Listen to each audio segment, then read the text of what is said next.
She had survived 11 months of silence of cold dinners, eaten alone of a husband who looked through her like she was made of glass.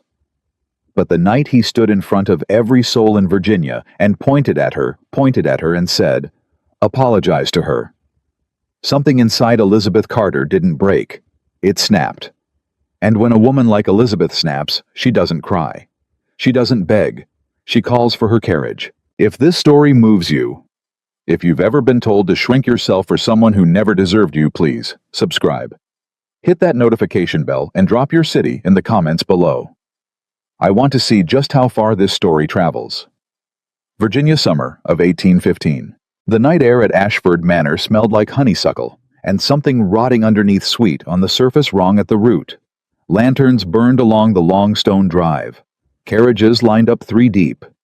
Inside the great house, the ballroom blazed with candlelight and the kind of laughter that belonged only to people who had never had to earn anything in their lives. Elizabeth Ashford née Carter stood at the top of the main staircase and watched it all. She wore ivory silk, pale and clean as fresh paper. Her dark hair was pinned back the way the ladies of Virginia wore theirs, in those days neat and severe, though a few curls had escaped near her temples from the heat. She was 23 years old and had been the Duchess of Ashford for almost a year. She had never once felt like it. She had learned in those 11 months how to be invisible. She had learned how to enter a room and take up less space than the furniture. How to smile at the right moments without meaning a single thing behind it. How to answer questions about the household accounts, the menus, the seating arrangements, all the things a duchess was supposed to manage without ever once being thanked for any of it. And she had learned most importantly how to watch. Below her the ballroom was full. Governor Randolph's wife was laughing too loudly near the east window. Judge Hartwell was deep in conversation with old Colonel Pierce. 2 men who had known the Ashford family for decades, and who had watched Elizabeth arrive at this manor, the way one watches a new piece of furniture arrive, noting it then forgetting about it. Elizabeth saw all of it. She always saw all of it. And she saw at the center of the room her husband, William Ashford. Duke of Ashford stood the way he always stood, like the floor had been built specifically to hold him. He was broad-shouldered and dark-haired, with that particular brand of English handsomeness that looked slightly too perfect, slightly too cold, as though it had been designed rather than born. He was 30 years old, and he moved through a room the way a stone moves through still water. Everything shifted around him, and he never noticed the ripples he left behind. He was laughing. Elizabeth could count on one hand the number of times she had seen him laugh in 11 months of marriage. She could not count the number of times she had seen him laugh with her. Standing at his side, her hand resting on his arm with the casual ownership of a woman who had never once questioned her right to be there, was Lady Victoria Bellamy. Victoria was 28, a widow of 2 years, and the most deliberately beautiful woman Elizabeth had ever seen. Everything about her was precise: her auburn hair, her green eyes, the practiced angle of her smile. She wore deep crimson, the color of something bold and unapologetic, and she wore it like armor. Elizabeth had met Victoria 3 days after arriving at Ashford Manor, when the woman had appeared at tea without an invitation, and William had welcomed her without explanation. He had never offered one. "You're going to catch a chill up there, ma'am." Elizabeth turned. Thomas the Ashford's oldest footman, a lean man with gray at his temples and 20 years of service in his eyes, stood a respectful distance behind her. He had a way of appearing without making a sound, which Elizabeth had first found unsettling and had since come to depend on. He was one of the only people in this house who ever spoke to her like she was a person, rather than a piece of furniture that happened to breathe. "I'm not cold, Thomas," she said quietly. "It's summer." "Yes, ma'am." He paused. "Mrs. Whitmore is looking for you. Something about the seating arrangement at the 3rd table." "The seating arrangement has been settled since Tuesday," Elizabeth said. "Mrs. Whitmore knows that." "Yes, ma'am, I believe she does." There was a silence between them, the kind that carried meaning. Elizabeth looked down at the ballroom again, at William, at Victoria's hand on his arm. "Thank you, Thomas," she said. "Tell Mrs. Whitmore I'll be down shortly." He gave a small bow and disappeared the way he always did, quiet as smoke. Elizabeth stood alone for a moment longer. She made herself really look, at the man she had married, because her father had shaken hands with his solicitor across a mahogany desk in Richmond, 2 signatures and a sum of money that would keep the Carter family from losing everything. At the man who had stood at an altar with her, and said words in front of God and witnesses, and had never not once said them like he meant them. At the woman who stood in Elizabeth's place in every room that mattered. She had cried about it in the beginning. In private, in the blue bedroom, she slept in alone, the one at the far end of the corridor, away from the Duke's chambers. She had cried the way you cry when you discover that what you were sold and what you purchased are not the same thing at all. And then she had stopped crying. Because crying, she had decided, was something you did when you still expected things to change on their own. Elizabeth had stopped expecting. And she had started watching. She descended the stairs. The first hour of the ball passed the way all balls in Virginia passed in the summer of 1815. Too warm, too bright, too loud, and full of conversations that meant nothing and decided everything. Elizabeth moved through it with the practiced grace of a woman who had been trained since girlhood to navigate exactly this kind of room. She spoke to the governor's wife about the humidity. She spoke to Judge Hartwell's daughter about a new milliner in Richmond. She refilled the punch bowl without making it look like she was refilling the punch bowl, which was a skill that required more concentration than anyone would ever know. And all the while, she watched Victoria. Victoria never looked directly at Elizabeth. That was part of her particular genius. She didn't need to. She had a way of dominating the room without appearing to fight for anything. She simply existed at its center, and everyone else orbited around her. And Elizabeth stood at the edge of the orbit and noted every single thing she saw. The way Victoria's hand moved to William's shoulder when she wanted his attention. The way William leaned just slightly, barely a degree toward her when she spoke. The way when Elizabeth approached any conversation where Victoria was present, there was a subtle but unmistakable shift. People moved. Eyes flicked sideways. The temperature of the room changed by 2 degrees, and not because of the weather. She's been working on this for months, Elizabeth thought, accepting a glass of lemonade from a passing tray with a smile she didn't feel. Maybe years. She's been building this, brick by brick. Duchess. She turned. Margaret Beaumont, a woman of 40-something with sharp eyes and an even sharper nose for other people's troubles, appeared at her elbow.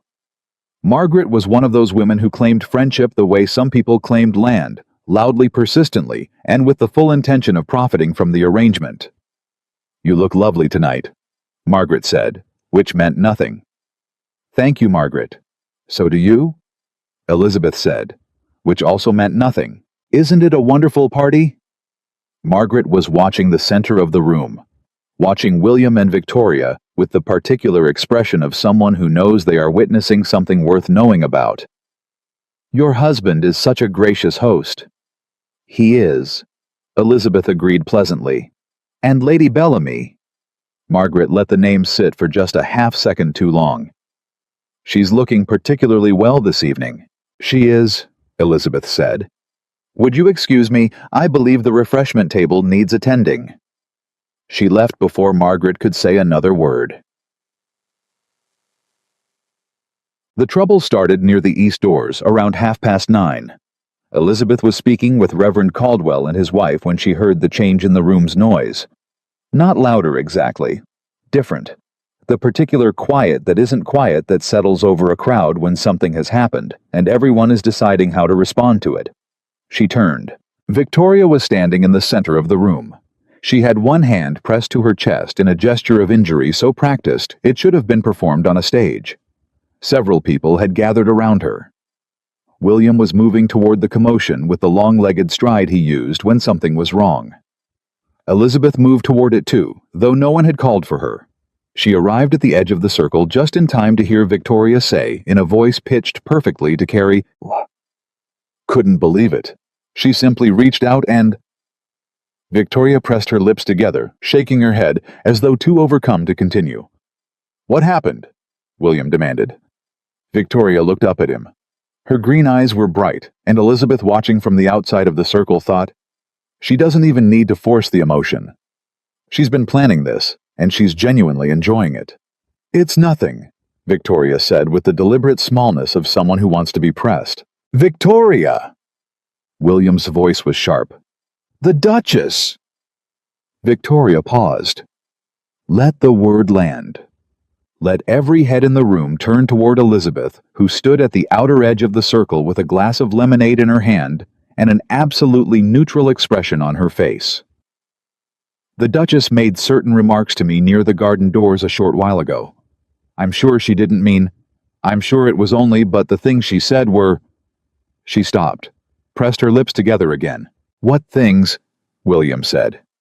He's not looking at me, Elizabeth noted. He hasn't looked at me once. He looked at her the moment he walked in, and he hasn't moved his eyes. She questioned my character, Victoria said softly. My reputation, in front of several guests. A murmur went through the crowd. Not loud. Worse than loud, it was the murmur of people who have already chosen a side. That's not what happened, Elizabeth said. Her voice was calm. She was surprised in a distant way by how calm it was. She stepped forward into the circle, and the crowd opened for her, the way crowds open for the person they've already decided to observe, rather than defend. I spoke 2 sentences to Lady Bellamy near the garden doors, Elizabeth continued. I asked her whether she intended to be present for all 3 days of the house party, and I said that I hoped her travel arrangements were comfortable. That is the entirety of what I said. She looked at Victoria steadily. Victoria looked back at her with those perfectly calibrated green eyes and said gently, sadly, with the kind of sorrow that costs nothing. You know that isn't true, Elizabeth. The use of her first name, without title, in front of every important person in Virginia. Elizabeth registered it the way you register a slap, the awareness of the intention before the impact arrives. Lady Bellamy, she corrected quietly. That is what I said. She's been so unkind, Victoria said, turning back to William. Not just tonight, for months. I've said nothing because I didn't want to cause trouble for you, William, but tonight... Her voice caught beautifully. Tonight was simply too much. The crowd was very quiet now. Elizabeth looked at her husband. William was looking at Victoria, and Elizabeth watched his jaw tighten, the way it always did when he was deciding something. She had learned to read him in small ways, not because he had ever offered himself to be read, but because she had spent 11 months paying attention when no one noticed her doing it. He was going to side with Victoria. She knew it the way she knew the angle of light through the east windows at 7 in the morning. Not because she had proof in that moment, but because she had been watching long enough to know the shape of what came next. She was right. William turned to her, and what he said next, those words spoken in front of every witness in that glittering, overheated room, would be the thing Elizabeth carried with her for the rest of her life. Not because they broke her, but because they were the exact moment she stopped allowing things to break her. Elizabeth, he said. His voice was low and even, and utterly certain. Apologize to her. Silence. Not the quiet of people not speaking. The silence of people holding their breath. Elizabeth looked at her husband. She took one long moment, one single breath, and she saw him clearly. Not the man she had hoped he might become. Not the husband she had told herself in her weaker moments was capable of seeing her. Not the person she had, God help her, occasionally caught herself almost caring for. Just a man, standing in a room, who had looked at her and chosen wrong. No, Elizabeth said. The single word dropped into the silence like a stone into still water. William's eyes sharpened. Elizabeth. No, she said again, and her voice was very quiet and very clear, and it carried the way quiet voices do when a room is paying close attention. I will not apologize for something I did not do. This is not the time for... I spoke 2 sentences, Elizabeth said. I told you what they were.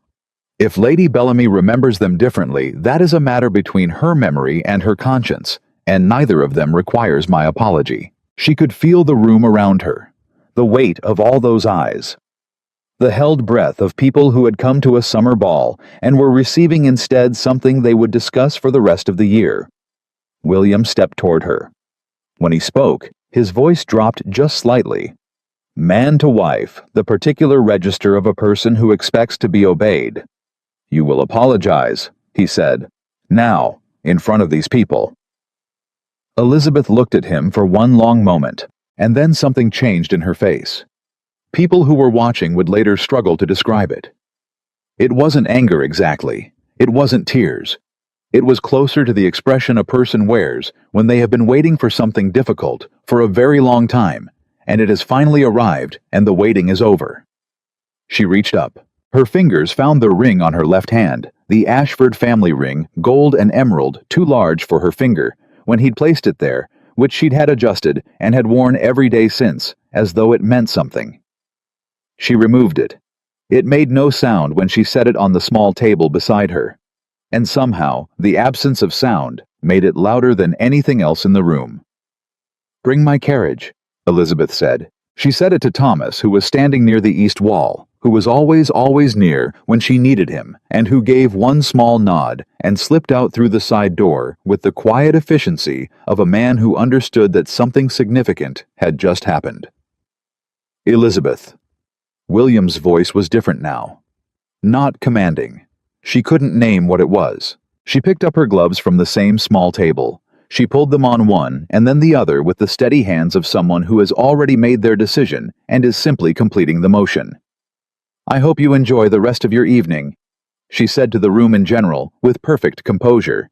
She did not look at Victoria. She did not look at William again. She walked to the front doors. The crowd parted. No one said a word. She moved through the silence of 30 people who had come to see a summer party and were watching something they hadn't expected, something they didn't have quite the right words for yet. The night air outside was heavy with summer heat, thick with the smell of honeysuckle and horses and the dark Virginia pines. Thomas was already there.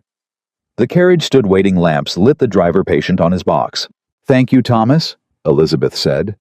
"Yes, ma'am," he said, and his voice was very careful. The way people are careful when they have feelings they were not hired to express. She stepped up into the carriage.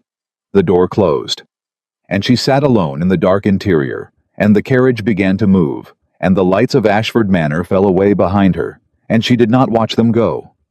She sat very straight. She had one small bag. She had packed it that morning, because she had known with the certainty of a woman who has been paying close attention that something was coming, and that she would need to be ready. She didn't know it would come tonight, but she had been ready. Her hands were folded in her lap. She was not crying.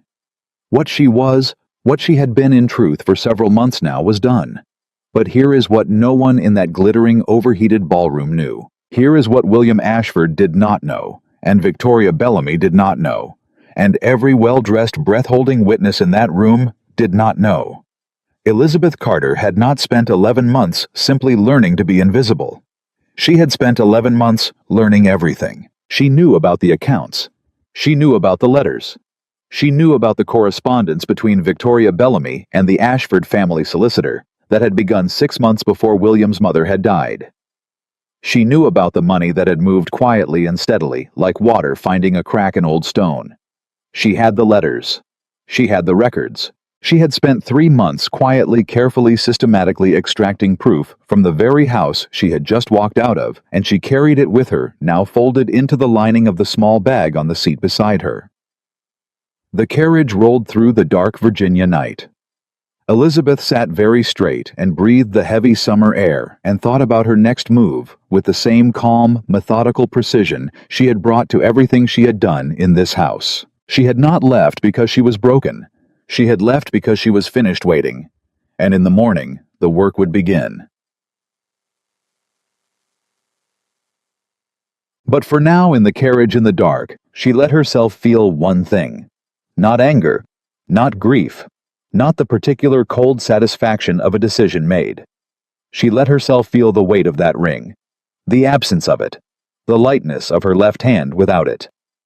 She pressed her bare fingers together in her lap and sat with that lightness for a long time. And when the carriage finally stopped, when Thomas opened the door and handed her down in front of her aunt's house in Richmond, she straightened her shoulders, tilted her chin, and walked through the door like a woman who had just remembered something she had briefly forgotten. That she belonged to herself. She always had. What they did not know, what no one in that room would understand until much later, was that Elizabeth Ashford had learned something in 11 months of watching from the edges of a world that refused to see her. She had learned that power does not announce itself, it simply acts. And Elizabeth Carter had only just begun. Elizabeth did not sleep that night. She sat in the small chair by the window of her aunt's spare bedroom in Richmond, still wearing the ivory silk, and she did not sleep, and she did not cry, and she did not allow herself to think about the ring she had left on that table. She thought instead about what came next. She had always been better at what came next than at what had already happened. That was perhaps the only useful thing her father had ever taught her, not in words, but by example. Franklin Carter had been a man who looked backward constantly, who mourned every wrong turn, who spent the last years of his life cataloging his own failures with the obsessive attention of a man with nothing better to do. And Elizabeth had watched him, and decided very quietly, very early, that she would not become him. So she sat in the chair and she thought forward. Her Aunt Clara Whitfield had opened the door at 11 o'clock at night without asking a single question. She had taken one look at Elizabeth's face and said, "The blue room is made up." And that had been the end of it. Clara was 61 years old and had been married twice, once badly, once well, and she understood without explanation the particular expression a woman wears when she has made a decision that cannot be unmade. In the morning, Clara brought coffee and set it on the small table without speaking, and sat across from Elizabeth with her own cup, and they drank in silence for a while. "Well," Clara said finally. "I need 3 days," Elizabeth said. "Maybe 4. "You can have as many as you like." "I don't need more than 4. Elizabeth set down her cup. "I need to speak with someone, a solicitor, not the one tied to the Ashford estate." Clara's eyebrows rose very slightly. "There's a man named Garrett on Canal Street. He handled my second marriage. He's discreet." "Good." Elizabeth folded her hands on the table. "I also need paper, and ink, and I'd prefer if no one knew I was here yet." "No one will hear it from me," Clara said. And then after a pause, "Are you all right?" Elizabeth considered the question honestly, the way she considered most things. "I think," she said, "that I am more all right now than I have been in 11 months. Clara studied her for a moment. Then she nodded, once the decisive nod of a woman who has navigated difficult things and recognizes the particular posture of someone doing the same. "Then let's get you some paper," she said. The documents were in the lining of the bag. Elizabeth had begun collecting them 7 months ago, on a Tuesday in late October, when she had gone looking for the household accounts and found tucked behind the ledger in the study's lower drawer a letter she was not meant to read. She had almost not read it. That was the truth of it, and she would admit it to herself even if she admitted it to no one else. She had held the envelope for a full 30 seconds, feeling the weight of it before she opened it. Because she had known with the instinct of a woman who has been paying attention that whatever was inside would change something. And there is always a moment before you know a difficult truth when you can still choose not to know it. When ignorance is still available, like a door you haven't walked through yet. She had opened the letter. It was from Victoria Bellamy to the Ashford family's solicitor, a man named Coldwell, and it was dated 14 months ago, 2 months before William's mother had died. The language was careful. The kind of careful that knows it is being careful, the kind that says nothing directly but implies everything. Victoria wrote about arrangements and the matter we discussed and ensuring that the transition proceeds without complications. She mentioned a specific sum, $4,000, and described it as the final portion of what was agreed. Elizabeth had read it twice. She had put it back. She had gone to bed that night and lain awake for 3 hours thinking about what she knew and what she didn't know, and what the difference was between suspicion and proof. And then she had started looking. Over the following months, she had moved through the Ashford estate with the careful patience of someone who is not looking for anything in particular, because a person looking for something particular is always noticed. She had learned the household the way water learns the shape of a vessel, by going everywhere quietly without force. She had chatted with the housekeeper, Mrs. Doyle, about the history of the estate. She had asked Thomas casually over the course of many small conversations about the years before her arrival. She had spent evenings in the library not reading the books that were meant to be read, but examining the ones that weren't old. Correspondence, old accounts. The administrative records of a household that went back 30 years. She had found 5 more letters. She had found 2 sets of accounts, one the household was meant to see, and one it wasn't. And she had found in a small locked box behind a false panel in the late Duchess's sitting room, a room Elizabeth had been told was kept locked out of respect for William's grief, a journal. The journal belonged to Catherine Ashford, William's mother. And what it contained was not grief, and not memory, and not the private reflections of a woman coming to the end of a quiet life. What it contained was fear. Elizabeth had read it in one sitting in that locked room, with her heart hitting the inside of her chest like a fist against a door. Catherine Ashford had been afraid of Victoria Bellamy for the last 18 months of her life. Not in a vague way. Not in the way a woman is sometimes afraid of a rival or an enemy. In the specific documented way of a woman who believes she is being systematically removed from her own life. She has turned William against me, the journal read. He does not see it. He cannot see it. He has always been blind where she is concerned, since they were young, since before she married Bellamy, since before any of this. I have tried to tell him, and he does not hear me.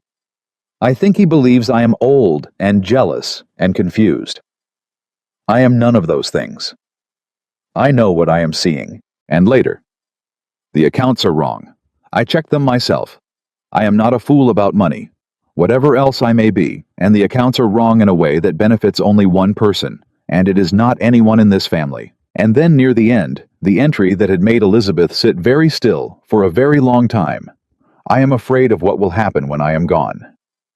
Not to William. William can take care of himself, or he believes he can, which is not the same thing. I am afraid for whoever comes after me, whoever he marries. She will not allow it to be easy for her. She will make certain of it.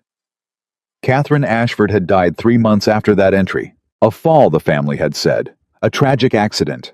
A staircase at night in a house she had lived in for 30 years.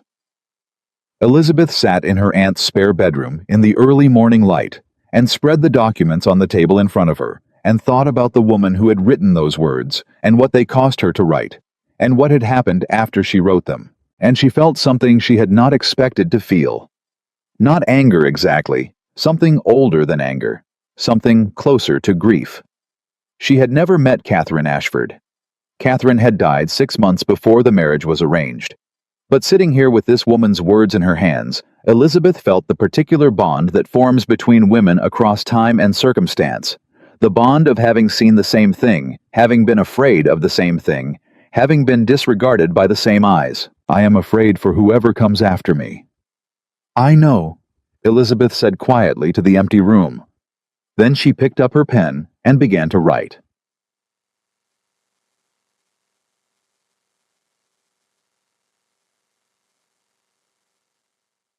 She met with the solicitor Garrett on Thursday morning. He was a small man neatly dressed with reading spectacles and the careful manner of someone who has spent a long career learning not to be surprised. He read through the documents she placed before him without changing expression, which she appreciated. When he was finished, he took off his spectacles and polished them with his handkerchief and put them back on and looked at her. "Where did you obtain these?"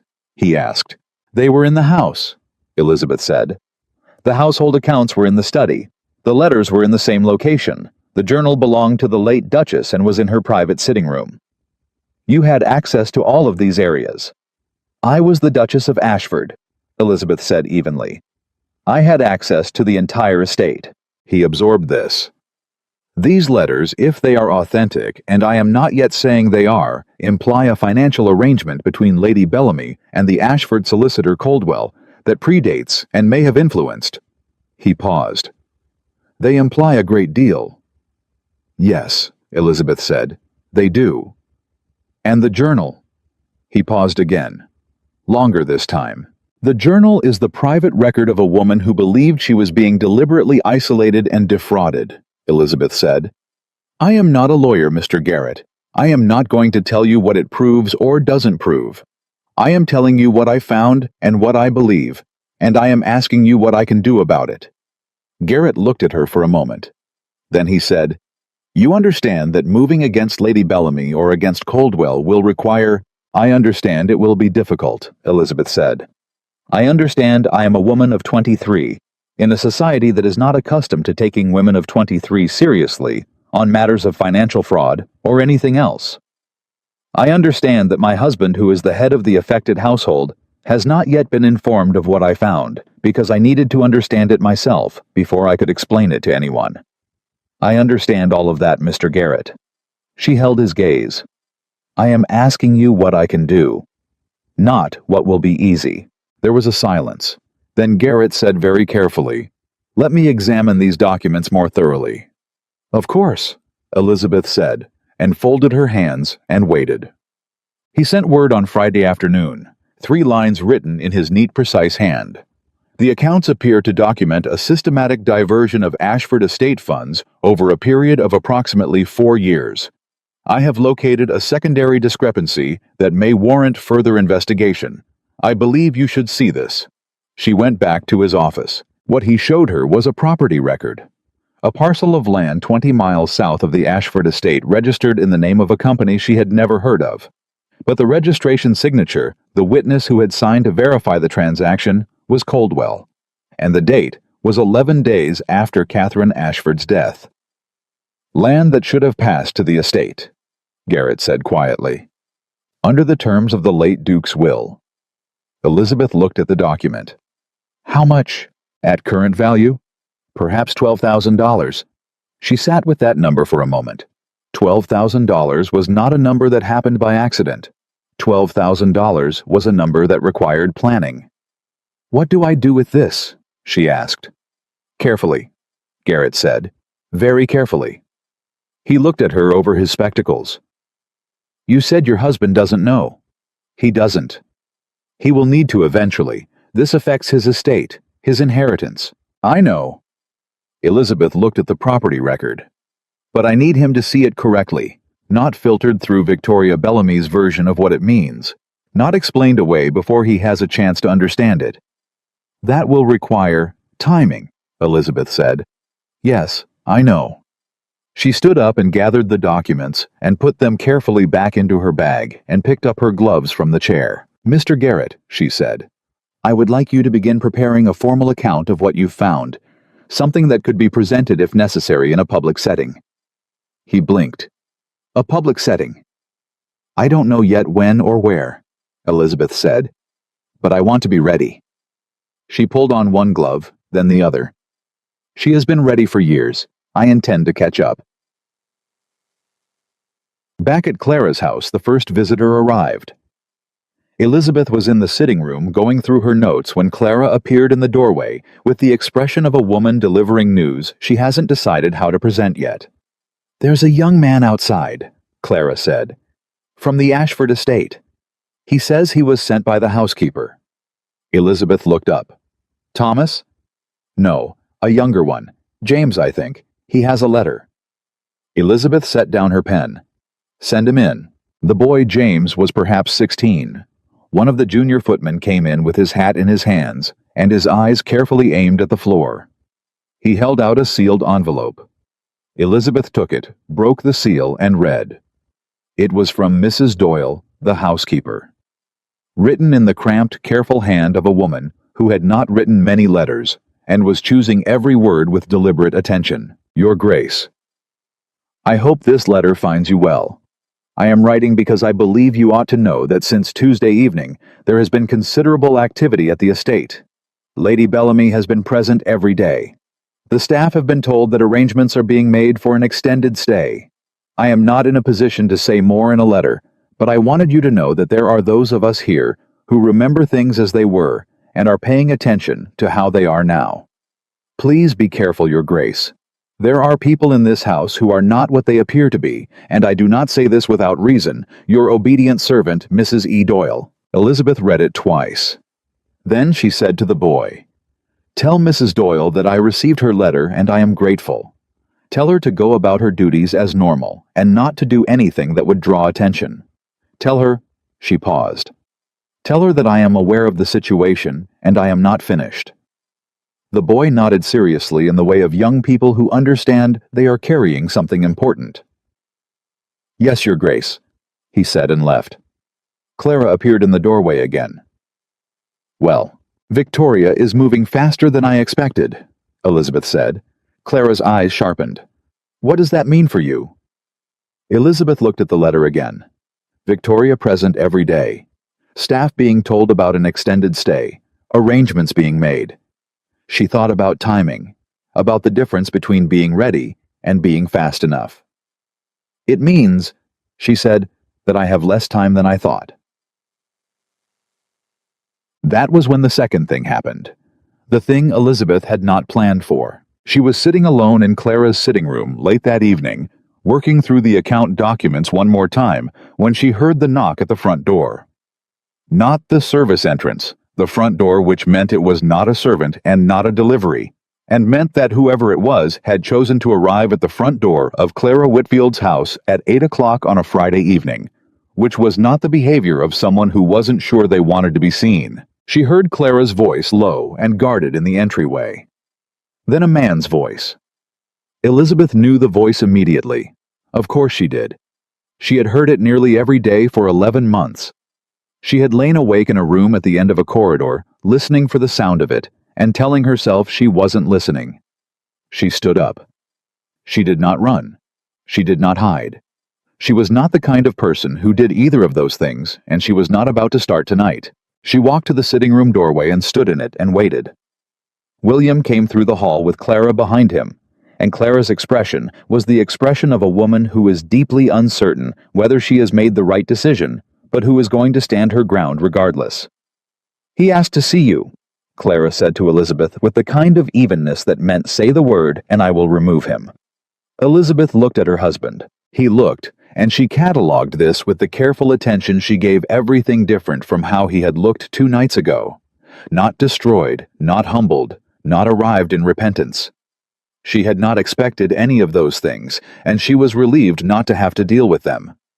He looked, if she were being honest, like a man who was not sleeping well and was trying to look like he was sleeping fine and not entirely succeeding. "William," she said. She did not step back from the doorway. She did not invite him in. "Elizabeth." He stopped a few feet away. He glanced at Clara, then back at her. "Could we speak privately?" "No," Elizabeth said. And then, because she was not a cruel person, even when she was a careful one, "Clara is my family. Anything you need to say can be said in front of her." His jaw tightened.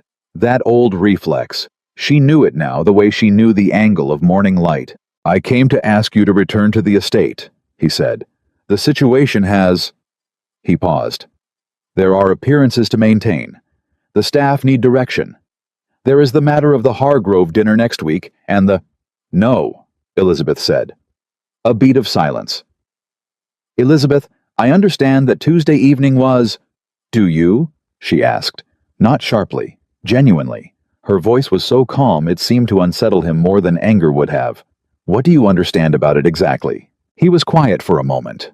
She watched him trying to find the right words and failing to find them, and she thought, this is the problem, isn't it? He has never had to find words for me before. "I understand that the situation was handled poorly," he said finally. "Handled poorly," Elizabeth repeated. "The request I made of you was—" He stopped again. "Finish it," she said. "Perhaps not the most prudent course," he said. She looked at him for a long time. She thought about Catherine's journal, about the letters, about the property record with Coldwell's signature, about the 4 years of systematic careful theft, and the woman who had seen it and been afraid and died before she could tell anyone who could help. She thought about the $12,000. She thought about the word prudent. "I will not be returning to the estate," she said. "Not yet, and not for the reasons you're thinking." He frowned. "What does that mean?" "It means," Elizabeth said carefully, "that there are things in that house you need to know. Things that don't have anything to do with Tuesday evening, or with me, or with whatever you have told yourself this week about why I left. Things that have to do with your family, and your estate, and your mother." The mention of his mother did something to his face. something she hadn't seen before, a flicker of something she couldn't quite name, something between surprise and old pain. "My mother," he said. "There is a journal," Elizabeth said, "in a locked box, in her sitting room. You should read it." A long silence. "You went into her sitting room," he said, not accusing, something else. "It was not locked from the inside," Elizabeth said, "and I was the mistress of that house, and I was looking for something I needed to find." "What were you looking for?" "The truth," Elizabeth said. "It turns out your mother had been looking for it too." Shachachag. He left 40 minutes later. He had not raised his voice. She had not raised hers. They had stood in Clara's sitting room, like two people conducting a negotiation rather than a marriage. And Elizabeth thought that was in a strange way more honest than most of the conversations they had managed in 11 months of living in the same house. He hadn't believed her fully. She hadn't expected him to.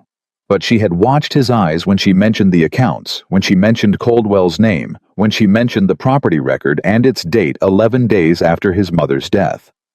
She had watched him very carefully, and she had seen the exact moment when something in him went still. Not anger, not denial. The particular stillness of a person who has been suspicious of something for a long time and has just heard someone else say it out loud. He knows something, she thought, as the sound of his carriage faded down Clara's street. He doesn't know what he knows yet. But there's something already there. Something he's been pushing down. Clara appeared in the doorway. "Well, he'll go back and look," Elizabeth said. "He can't not now that I've said it." And when he finds it, Elizabeth looked in the bag on the table, the documents, the journal. 7 months of quiet, careful, invisible work. "When he finds it," she said, "he is going to have to decide what kind of man he is." She sat back down at the table. "And I intend to be ready for either answer," she said, and picked up her pen. 3 miles away, in a candlelit room at Ashford Manor, Victoria Bellamy sat across from the man she had kept in her orbit for the better part of 10 years, and watched his face, and decided she needed to move faster. She had heard about the solicitor on Canal Street. Her sources in Richmond were good. They always had been. "She's been busy," said the man sitting across from her. Coldwell, who wore his composure the way some men wore clothes they didn't quite fit present, but under strain. "She's been busy for months," Victoria said. "I simply underestimated how organized she'd been about it." "What does she have?" Victoria looked at the candle. "The letters, likely. Possibly the accounts. If she got into Catherine's room, and apparently she did the journal." Coldwell's composure thinned. "The journal is a problem," Victoria agreed. "But not an insurmountable one." She looked at him with the steady green gaze she had spent a lifetime calibrating. "Catherine is dead. Journals can be challenged. A 23-year-old woman with no legal standing in this estate." "She's his wife," Coldwell said. "For now," Victoria said. A silence. "What are you suggesting?" Coldwell asked, and his voice had a careful quality. The quality of a man who wants to know the answer and also wants to be able to say later that he hadn't asked for it. Victoria stood up. She moved to the window. Outside, the Virginia summer night pressed its heat against the glass. "I'm not suggesting anything," she said. "I'm planning." She turned. "William came back tonight without her. That tells me something. He came back here to this house without going to see the solicitor or the magistrate or anyone else, which means he's uncertain, which means she said something that rattled him but didn't convince him." Her eyes were steady. "We have a window, small but present." "What kind of window?" "The kind," Victoria said, "where we act before she does." She turned back to the window. Outside, the honeysuckle still hung thick on the summer air. It had smelled the same the night she had first come to this house years ago, when William had looked at her like she was everything, and she had looked at him and calculated what he was worth. She had not changed her mind since then. She had simply had to be more patient than she expected. "Set up a meeting with Hartwell," she said, "and with the Reverend, and anyone else whose opinion still matters in this county." She paused. "If she wants to present her evidence somewhere, we should make sure the room is already arranged." Coldwell was quiet for a moment. "And William?" he asked. Victoria looked at the candle. "William," she said, "is going to have to choose. He always has to choose eventually." She picked up her own glass. "He has always chosen me." She said it the way she said most things, with total certainty, with the smooth surface of a woman who does not question her own conclusions. But later alone, she would think about Elizabeth Ashford standing in that ballroom with her bare left hand and her steady voice, and the particular expression of someone who was not running, and Victoria would feel very briefly, very carefully before she put it away, the thing she had felt only rarely in her life. Uncertainty. She put it away quickly, but it had been there. On Saturday morning, Clara's young housemaid knocked on Elizabeth's door and said, "Your Grace, there's a boy here from the estate again." Elizabeth set down her coffee. "Send him in." It was James again, the junior footman, still holding his hat in both hands, but this time his expression was different, less careful, more urgent. "From Thomas, Your Grace," he said, and held out not a letter, but a small folded piece of paper.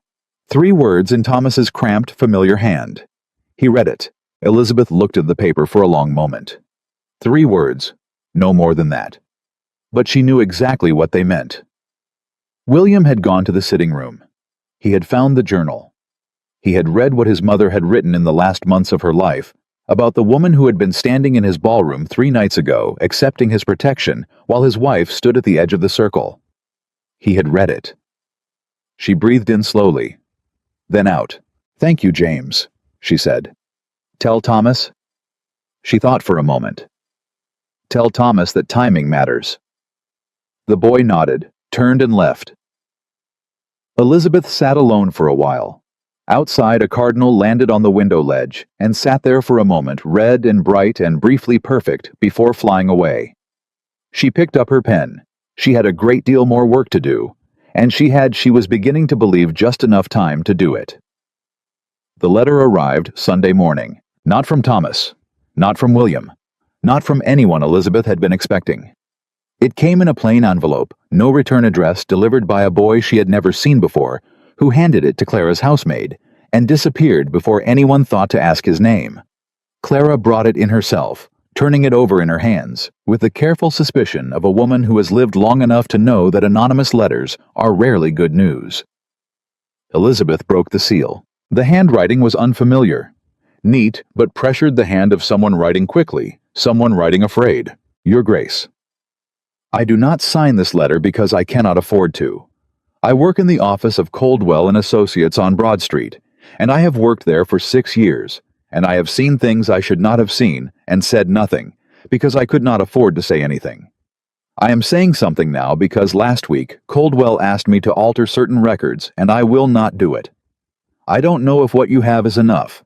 I think there is more. I think you should look at the Bellamy estate accounts from the year before last, the ones filed with the county recorder. I think you should look at who signed them.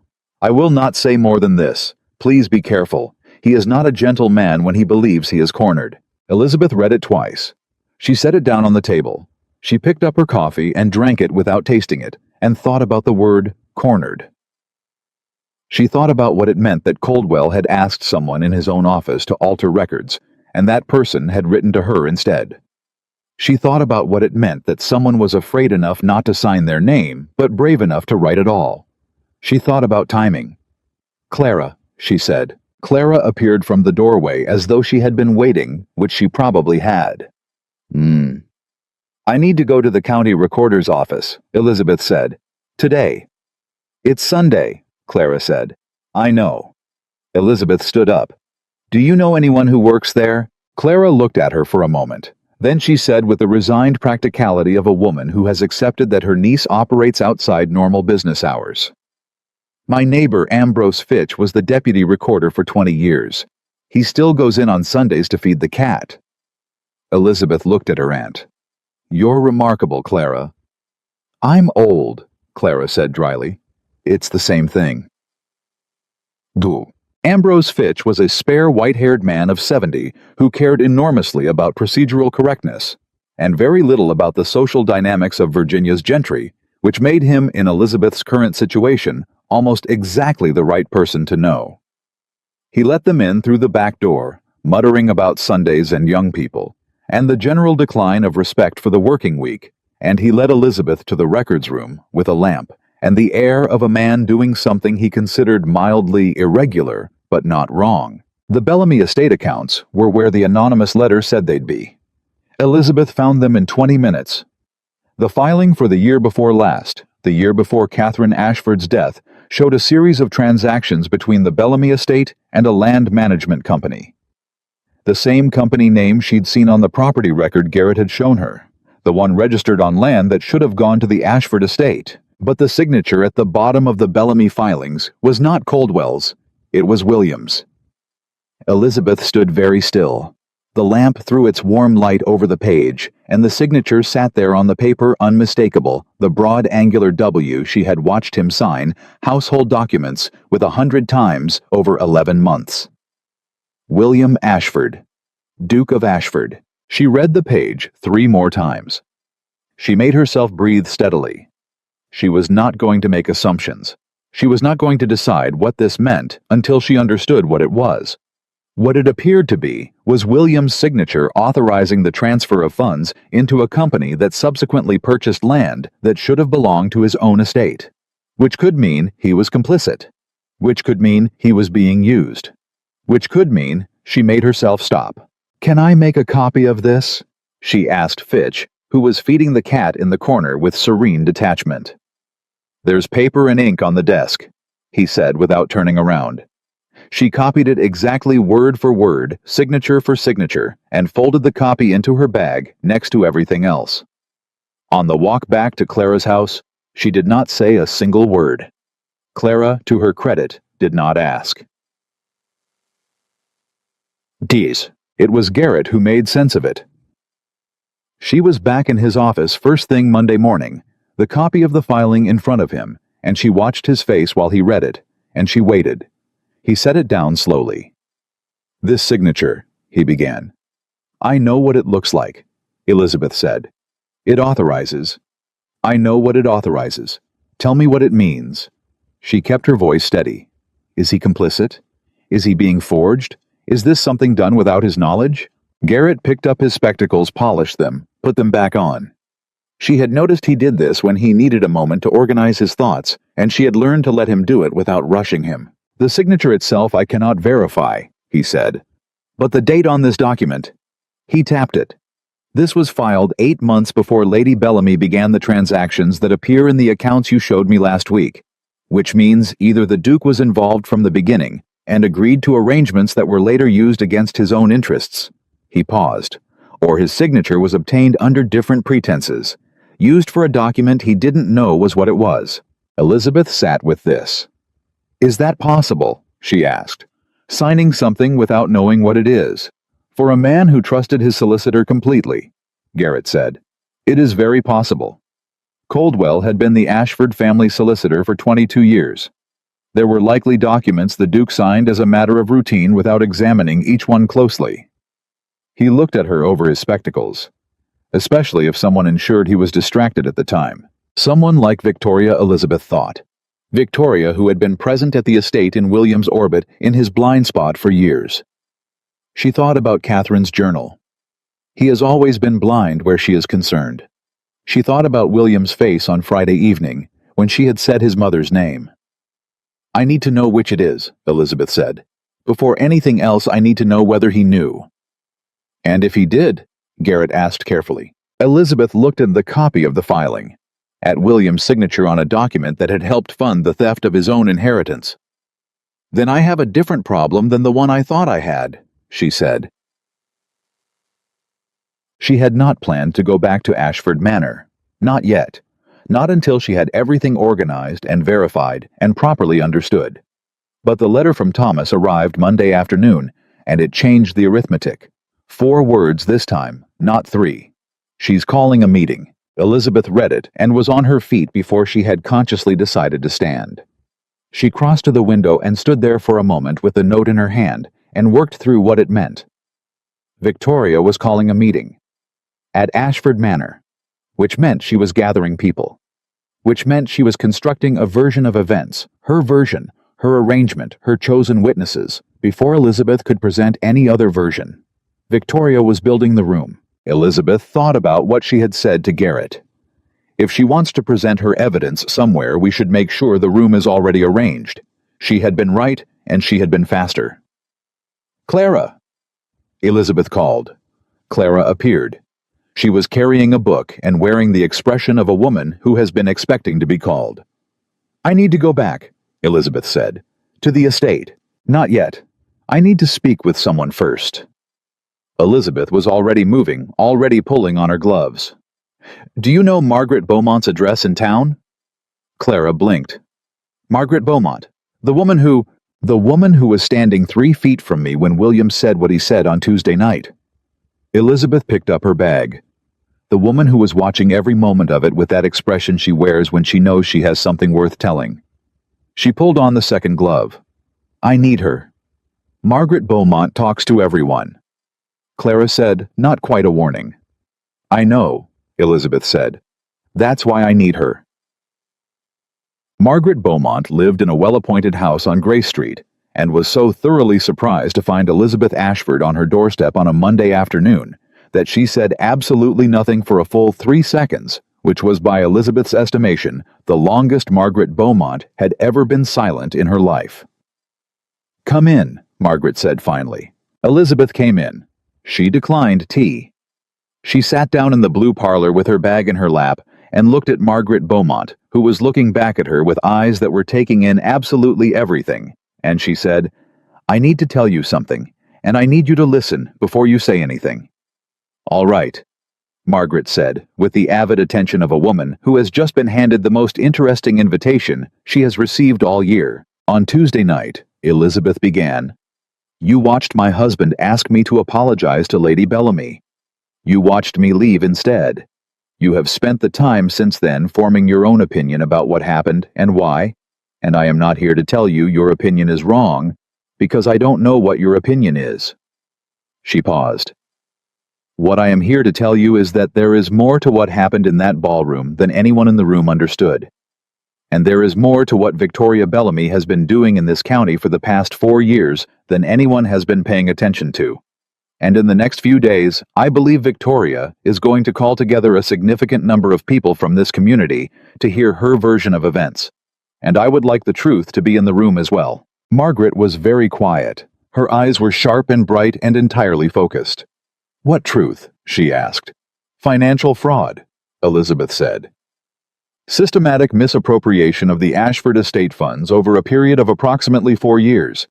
The involvement of Percival Coldwell, the Ashford family solicitor, and the very strong possibility that the death of the late Duchess Catherine Ashford was not the accident it appeared to be." The silence that followed was the densest silence Elizabeth had produced in her entire tenure as Duchess of Ashford. Margaret Beaumont leaned forward very slightly in her chair. "Tell me everything," she said. She told her enough. Not everything, she was careful about that. She gave Margaret the shape of the story, the outline of what the documents showed enough to be shocking and enough to be credible. She did not show her the journal. The journal was for William. What she showed Margaret was the property record, the filing, the account discrepancies summarized in the clean, organized form that Garrett had prepared.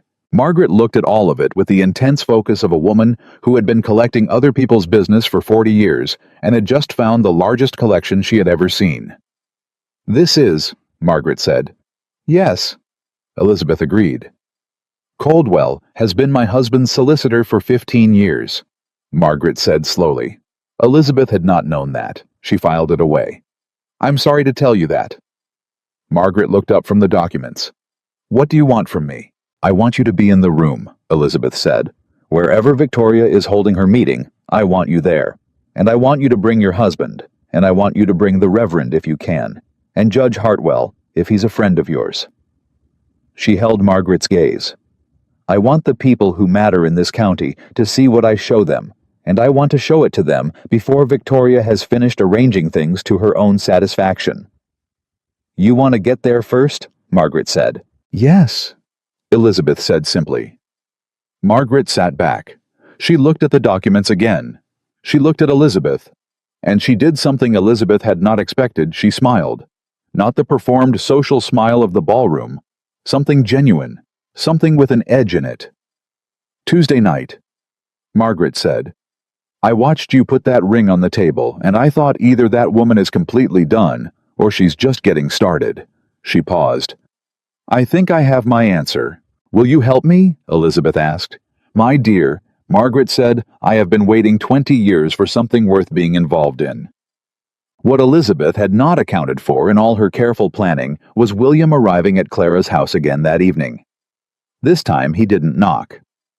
Clara let him in before Elizabeth could decide whether she wanted her to, and he came through to the sitting room where Elizabeth was organizing her papers, and he stood in the doorway and said without any preamble at all, I read the journal. Elizabeth set down her pen. She looked at him. He looked worse than he had on Friday. He looked like a man who had not slept in 2 days and had spent those 2 days rearranging everything he believed about the last 10 years of his life. Sit down, she said. He sat. This in itself was something. William Ashford did not usually sit when standing was available. Tell me what you know, he said. Tell me first, Elizabeth said, whether you signed a document authorizing the transfer of estate funds into a land management company called Harrow Holdings. He went very still. Where did you hear that name? He said. Did you sign it? Elizabeth asked. I signed. He stopped, started again. Coldwell presented me with several routine documents the month after my mother died. His jaw tightened. I was not in the best frame of mind. I signed what he put in front of me. I trusted him. He had served this family for over 20 years. I had no reason to... He stopped again. What was in those documents? One of them authorized the transfer of approximately $12,000 in land assets into a company controlled by Coldwell, Elizabeth said. The land should have passed to the estate under your father's will. It didn't. The color left his face. Not the dramatic absence of color you read about in novels. The quiet, real kind where a man's face simply goes a shade closer to gray because his body has received information it doesn't know what to do with. My mother was right, he said, barely audible. Yes, Elizabeth said gently. She was. He sat with that for a moment. She let him. She did not rush him, and she did not comfort him, and she did not fill the silence with anything, because sometimes the most decent thing you can do for someone is let them sit with a hard truth without someone else's words in the way. How long, he asked. The accounts suggest 4 years, she said. Possibly longer. Garrett is still working through it. Garrett. A solicitor on Canal Street. He's been helping me verify what I found. William looked at her. Something moved behind his eyes that she couldn't quite name. You've had a solicitor working on this. Since Thursday. You found the first letter in October, he said slowly. You've been doing this since October. Yes. Another silence, different quality than the last one. Why didn't you tell me? He asked. Elizabeth looked at him steadily. Because in October, she said, I didn't know whether you were involved. And in November I still didn't know. And by December I had enough to understand that whatever was happening was larger than a single letter, and I needed to understand it fully before I brought it to anyone, including you. She paused. And because in October and November, and every month since, you have not given me any particular reason to believe that what I said to you would be heard. He absorbed this. She watched him absorb it. She watched him for the first time since she had known him actually sit with something uncomfortable instead of moving past it. That's fair, he said finally. She blinked. It was not what she had expected him to say. That's, she began. It's fair, he repeated. He was looking at the table at her papers at the neat stacks of documents she had spent 7 months collecting. I have not been... He stopped. Tried again. You have been in my house for 11 months, and I have not... Another stop. He was not, she was realizing, a man who had much practice being honest about his own failures. The words were coming out in pieces. I failed to see what was in front of me. On multiple counts. The room was very quiet. Yes, Elizabeth said. You did. She did not say it cruelly. She did not say it to wound him. She said it because it was true, and because she had learned in 11 months of silence that the truth said plainly and without theater was almost always more effective than the truth said with feeling. He nodded slowly. Then, "What is Victoria planning?" "A meeting," Elizabeth said. "Somewhere in the county with the people who matter here. I believe she intends to shape the narrative before we can present anything different." "She's fast," William said. Not admiringly, something grimmer than admiration. "She always has been," Elizabeth said. "But we know what she's doing, which means we're not surprised by it. Which means—" She met his gaze. "We need to be faster." He looked at her for a long moment. Something was shifting between them. She could feel it, something that had nothing to do with the documents on the table, or the fraud, or Victoria, or any of the practical things they were discussing. Something more fundamental than any of that. "The night of the ball," he said. "What I asked you to do." "Not now," Elizabeth said. "Elizabeth, there will be time for that," she said. "After. Right now we have 3 days at most before Victoria holds her meeting. I have Garrett's formal account ready to present. I have Margaret Beaumont, who will bring her husband and the Reverend, and I believe Judge Hartwell. I need you to tell me who else matters in this county, and how to reach them by tomorrow morning." He stared at her. She looked back at him, patient and steady with her pen in her hand, and 7 months of careful work spread on the table between them. "You've been running a campaign," he said, not accusing, something closer to wondering. "I've been surviving," Elizabeth said, which required becoming organized. A long beat. Then slowly William Ashford reached across the table and pulled one of the document stacks toward him. "Judge Hargrove," he said. "He owes me a conversation, and Colonel Pierce." He looked at the paper in front of him. "And there's a man named Webb at the Virginia Gazette who has been looking for a story about Coldwell for 2 years. Something about an estate dispute in Fredericksburg." He glanced up. "Would that be useful?" Elizabeth felt something settle into place. Not victory, not yet. Something earlier than victory, the particular sensation of watching the shape of a thing become clear. "Yes," she said. "That would be useful." They worked until midnight. It was the strangest hours Elizabeth had spent in her marriage, sitting across a table from her husband, who she had lived with for 11 months in near total emotional distance, working through documents together with a focus and efficiency that neither of them had ever managed to bring to the actual business of being married. He was sharp, she discovered. Sharper than she had given him credit for, though in fairness, she had not been given many opportunities to observe him thinking seriously. He caught things she had missed. He understood the land records in a way she didn't. Knew the geography of the county, knew which properties bordered which, and why the particular parcel Coldwell had registered mattered as much as it did. He also knew things about Coldwell that Elizabeth hadn't known. Small things separately meaningless.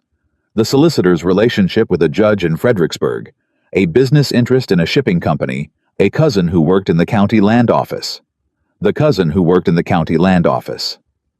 Elizabeth set down her pen. "His cousin," she said, "in the land office." William looked up. "Harmon. He's been there 4 years.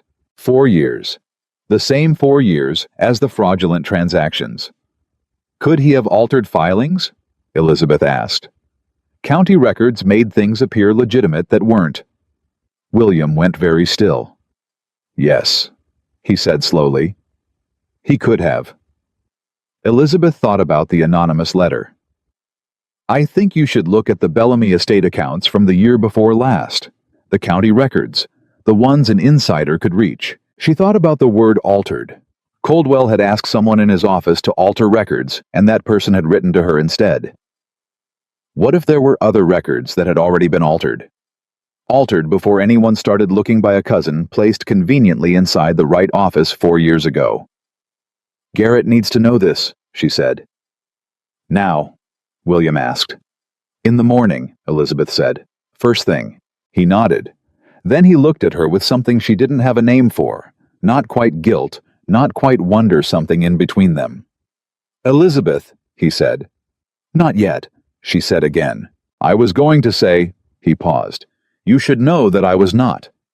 I want you to know that what happened Tuesday night was not." He stopped, tried again, and she could see the effort it cost him, this man, who had never in his life had to find words for his mistakes. I don't believe Victoria's account of events. I don't think I believed it that night either. He set down his pen. I think I took the easier choice. The room was very still. I know, Elizabeth said. That's not an excuse, he said. No. She agreed. It isn't. He nodded. He didn't ask for forgiveness. She appreciated that more than she expected to. She had been prepared for apologies, and apologies would have required a response she wasn't ready to give. This was just honesty. Plain and uncomfortable, and offered without expectation. She picked up her pen. The Hargrove dinner is Wednesday, she said. Margaret Beaumont will make sure the right people are there. I need you to speak with Judge Hargrove directly and ensure he attends. I can do that, William said. Good. She looked at the documents. Then we should sleep. There's a great deal to do tomorrow. He stood. She did not look up. He walked to the doorway and stopped. The ring, he said. She looked up then. It's on the table at the estate, he said. Where you left it? I didn't move it. She looked at him for a moment. All right, she said. He left. Elizabeth sat in the quiet of Clara's sitting room lamp, burning low papers stacked in their careful order. She looked at her left hand, bare and light and entirely her own. She thought about what he'd said. I took the easier choice. She thought about Catherine Ashford writing in her journal by candlelight, afraid and unheard and correct about everything. She thought about what Wednesday would bring. She picked up her pen one more time and wrote at the bottom of the last page, Harmon, County Land Office. 4 years, underlined it. Then she set the pen down. She was almost ready, almost. But somewhere across the county in a candlelit room at Ashford Manor, Victoria Bellamy was also not sleeping. And Victoria had never in her life waited to be almost ready. She had always simply moved. Tuesday came in fast and mean. Elizabeth was awake before dawn, sitting at Clara's table with coffee. She wasn't tasting going through the documents one final time. Not because she didn't know them. She knew them the way she knew her own handwriting, every figure, every date, every name. She was going through them because there was a particular discipline in reviewing what you know before you walk into a room where knowing it will matter. Her father had never understood that discipline. He had always believed that being right was enough. Elizabeth had learned in 11 months of being right and unheard that being right was only the beginning. Garrett arrived at 7. He came through Clara's back door, with his coat still buttoned wrong and his spectacles already on, which meant he had left his house in a hurry, which meant something had happened. Harmon, he said before he'd fully cleared the doorway. Elizabeth set down her coffee. What about him? He resigned from the county land office yesterday afternoon. Garrett came to the table and set his bag down and opened it with hands that were steadier than his face.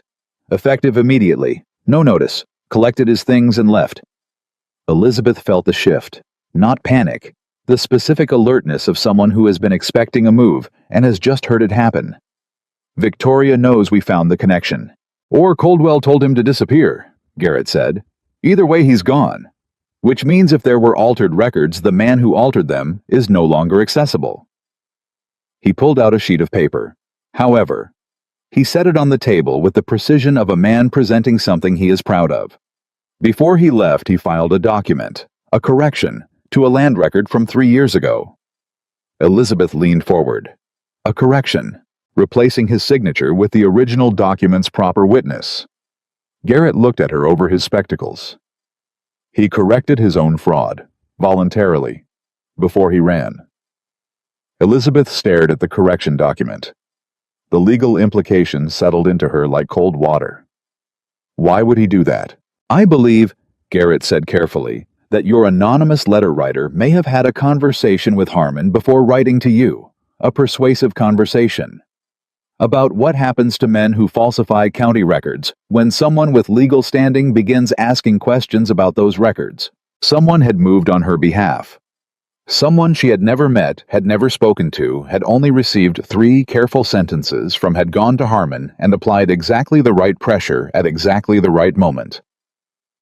The correction makes the fraud provable, Elizabeth said. Irrefutably, Garrett said. You no longer need Harmon's testimony. The corrected record itself is the evidence. Elizabeth sat back. She breathed. And then she said, We need William here, now. Yant. He arrived within the hour. He had clearly not slept either. He came through Clara's front door with the particular energy of a man who has been thinking hard all night and has arrived at conclusions he is not entirely comfortable with, and is going to act on them anyway. He sat down, looked at the correction document Garrett placed in front of him, and was quiet for a long moment. Harmon did this, he said. Yesterday afternoon, Garrett confirmed. William set the document down.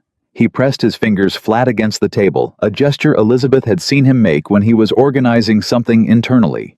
Some difficult rearrangement of what he believed and what he now knew. Coldwell served my family for 22 years, he said. Not defending, working through it. Yes, Elizabeth said. My father trusted him completely. Your mother stopped trusting him about 4 years ago, Elizabeth said. She wrote about it. He nodded the slow nod of a man absorbing something that hurts. The meeting Victoria is calling, he said. When? Wednesday evening, Elizabeth said. Margaret Beaumont confirmed it last night. Victoria has invited the Hargroves, the Hartwell family, Reverend Caldwell, and Colonel Pierce.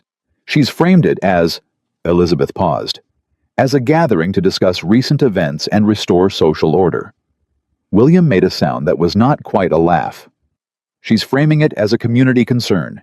She's framing you as a wronged party, and me as a disruptive influence, Elizabeth said. She intends to establish that my departure from the estate was an act of instability, that the accusations I'm believed to be making are without foundation, and that the appropriate course of action is for me to be... She chose the word carefully. Managed. The word sat on the table between them like something that needed to be looked at directly. Managed, William repeated. It's what she said to Margaret Beaumont, Elizabeth said. Margaret told me this morning. William's jaw tightened. Elizabeth watched it. He was angry, she realized, not the performed cold anger he used as a social instrument, but something genuine, something that came from a different place. Something personal. She's been doing this for years, he said, arranging things, making sure the room is set before anyone else arrives. He looked at Elizabeth. I watched her do it. I thought... He stopped. You thought she was managing things on your behalf, Elizabeth said. Yes. His voice was flat. I was wrong. You were, she agreed. And then, because it was also true, you were also grieving. And she was very good at being what you needed. He looked at her. Something shifted in his eyes. Not gratitude, exactly. Something quieter than that. You're being generous, he said. I'm being accurate, Elizabeth said. There's a difference. She pulled the documents into order. We need to be at the Hargrove house before Victoria gets there Wednesday evening. Or we need to change the venue entirely and ensure the right people are gathered somewhere else first. Garrett. William said, what do we need for this to hold up legally, if it comes to that? Garrett had been quietly organizing his own papers, and now looked up with the expression of a man who has been waiting to be asked exactly this question. The correction document, the original accounts showing the diversions, the letters between Victoria and Coldwell, and the property registration, those four together establish a case that Coldwell, with Bellamy's participation, systematically defrauded the Ashford estate. The journal is supporting evidence for the pattern of behavior, though it would not stand alone. He paused. For a civil claim, that is sufficient. For anything further, he paused again. That would depend on what the county magistrate is willing to hear. Hargrove, Williams said. Judge Hargrove is the right man. He and Coldwell have never been on easy terms. Then we need Hargrove at our meeting before he's at Victoria's, Elizabeth said. William was already standing. I'll go see him this morning. Take Garrett, Elizabeth said. Take the documents. Don't tell him everything yet. Tell him enough that he understands the nature of what's happened and agrees to hear a full account. William looked at her. She looked back at him, steady and clear, in the way she had looked at things her entire life. "You're better at this than I am," he said, not resentfully, with the particular tone of a man making an honest observation about something that surprises him. "I've had more practice being careful," Elizabeth said. "It's what happens when no one is listening to you." She picked up her pen. "Go. You have 3 hours before noon." He went. He came back at 11:30 with Garrett behind him and an expression that meant something had happened, though she couldn't tell yet what kind of something. "Hargrove agreed to hear the evidence," he said, sitting down. "He'll come to the estate tomorrow evening, before Victoria's gathering." He paused. "He also told me something." Elizabeth looked up. "Coldwell filed a writ this morning," William said, "against the estate. He's claiming the Duke of Ashford owes him 6 years of back payment for legal services rendered in the amount of—" He glanced at Garrett. $8,000, Garrett said. The room went still. Elizabeth set down her pen. She understood what this was immediately. It was not a claim Coldwell expected to win.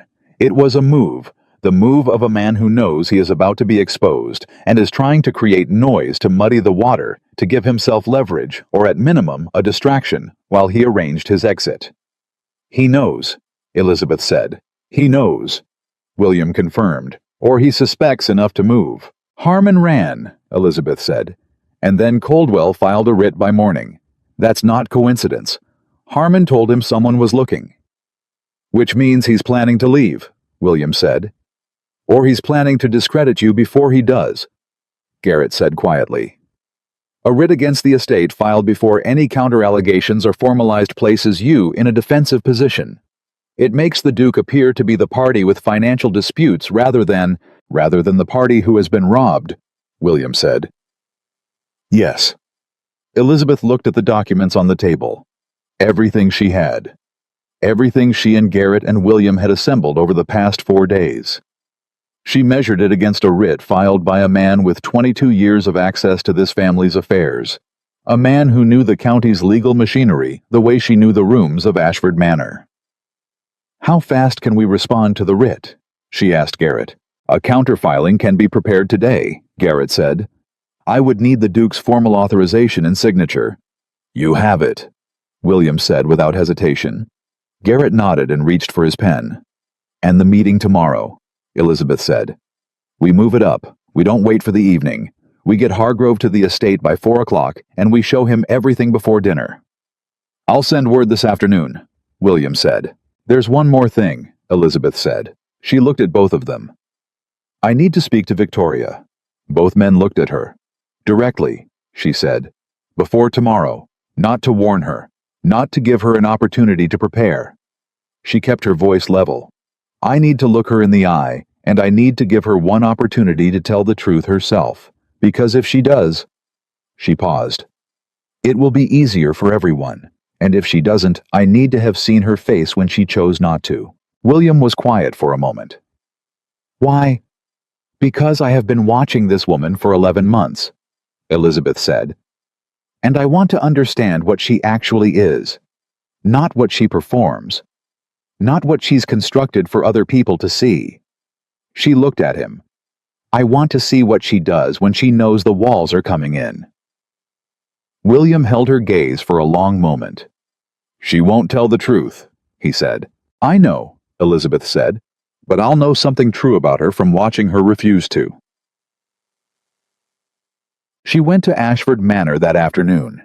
It was the first time she had been there since Tuesday night. Thomas met her at the door before she'd fully descended from the carriage, and in his face she saw relief, and something older than relief, the particular expression of a loyal man who has been holding things together in a difficult house and is deeply grateful for the return of the person he holds things together for. "Your Grace," he said. "Thomas." She looked at him. "Is she here?" "In the east sitting room, ma'am. She arrived this morning and has not left." Elizabeth nodded. She did not ask how Lady Bellamy had come to be occupying a room in Ashford Manor without the Duke present. She already knew the answer. Victoria had been here so long, moved through this house so completely, that the boundaries between guest and resident had dissolved years ago without anyone formally discussing them. That was in its way the whole story. She walked through this house that she had lived in for 11 months and felt the particular strangeness of a place that was both familiar and foreign. The floors she had walked every day, the walls she had learned the art of the rooms she had managed and organized and kept running, with the quiet efficiency of a woman who had been trained to make herself useful and been trained well. She had cared for this house. She had learned it thoroughly. She had found its secrets inside it and carried them out of it, and was now walking back into it with those secrets organized and prepared and ready. She knocked on the east sitting room door. A pause, deliberate. "Come in," Victoria said. She was sitting in the chair by the window, and she looked. Elizabeth gave her that entirely composed. Not the stiff composure of someone caught off guard. The settled composure of someone who had been expecting this. That was its own kind of information. "Elizabeth," Victoria said. No title. As in the ballroom. "Lady Bellamy," Elizabeth said, and sat down in the chair across from her. She did not set her bag down. She kept it in her lap. Victoria looked at her with those calibrated green eyes. "I didn't expect to see you back so soon." "I imagine not," Elizabeth said. "I wanted to speak with you before tomorrow." "What happens tomorrow?" Victoria asked. The question was smooth, too smooth, she already knew. "Judge Hargrove is coming to hear evidence," Elizabeth said, "about the Ashford estate accounts, about Coldwell, about certain land transactions from the past 4 years. She watched Victoria's face. "I wanted you to know in advance." A beat of silence. Very small. But there. "That's very considerate," Victoria said. "I'm not doing it to be considerate," Elizabeth said. "I'm doing it because I want to give you the opportunity to come forward yourself. Before the evidence does it for you." Victoria smiled. It was a practiced smile, the kind she had been deploying in Virginia's social circles for years, the kind that looked like warmth and was made entirely of calculation. "You have a high opinion of your evidence," she said.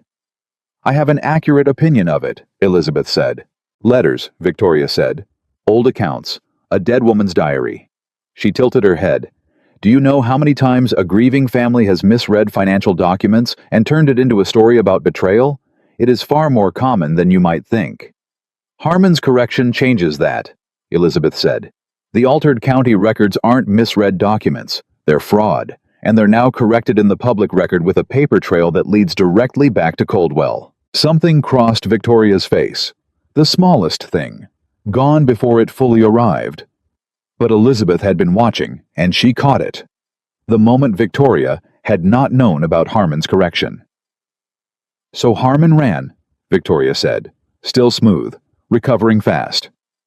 "Yes," Elizabeth said. "Men like Harmon always run," Victoria said.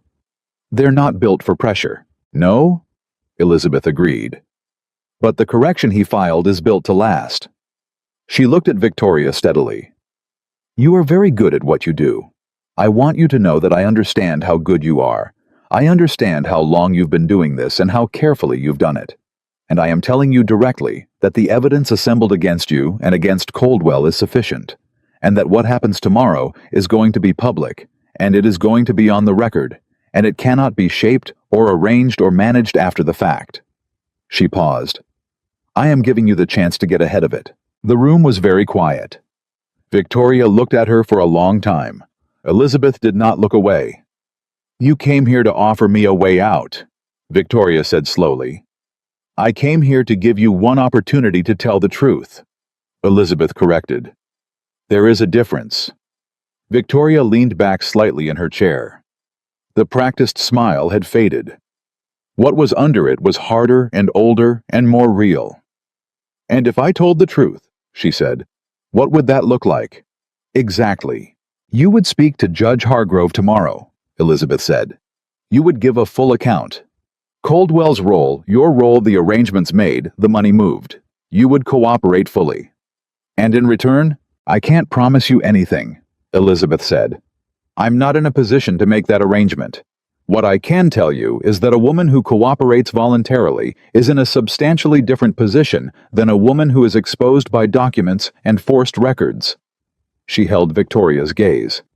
You know that. A long silence. Victoria looked at her. Really looked at her. Not the assessing look she had used in ballrooms. Not the calculated gaze she had applied to every interaction Elizabeth had ever observed. Something more direct. Something that acknowledged for the first time that the woman across from her was not what she had been classified as. You're not what I expected, Victoria said. No, Elizabeth said. I don't imagine I am. Another silence. I need time to think, Victoria said. You have tonight, Elizabeth said. She stood. She picked up her bag. She moved to the door, and then she turned one last time, because she was not a woman who said things she didn't mean, and there was one thing left to say. Lady Bellamy, I know you loved him. I don't mean that as an accusation. I think you loved him in whatever way you are able to love things, and I think the rest of what you did grew around that, the way weeds grow around something real. I'm not here because I hate you. She paused. I'm here because what you did to his mother was not love, and what you took from this family was not yours to take. She left before Victoria could respond. Thomas was waiting in the corridor. Walk with me, Elizabeth said quietly, and he fell into step beside her with the silent efficiency of 20 years of practice. She said nothing until they were in the main corridor far enough from the east sitting room to speak without risk. Where is the ring? She asked. On the table in the entrance hall, Your Grace, Thomas said. Where you left it. She nodded. Leave it there for now. Thomas said nothing, but she felt his attention steady and careful in the way of a man who understood more than he was required to say. Thomas, she said. The staff, are they all right? He was quiet for a beat, the beat of a man choosing honesty over comfort. They're unsettled, ma'am, not unhappy exactly. Unsettled. He paused. Mrs. Doyle has been keeping things running. The younger ones are following her lead. Tell Mrs. Doyle I appreciate it. Elizabeth stopped at the front door. And tell her that things are going to change after tomorrow. Not in the way Lady Bellamy intends them to change. Thomas looked at her.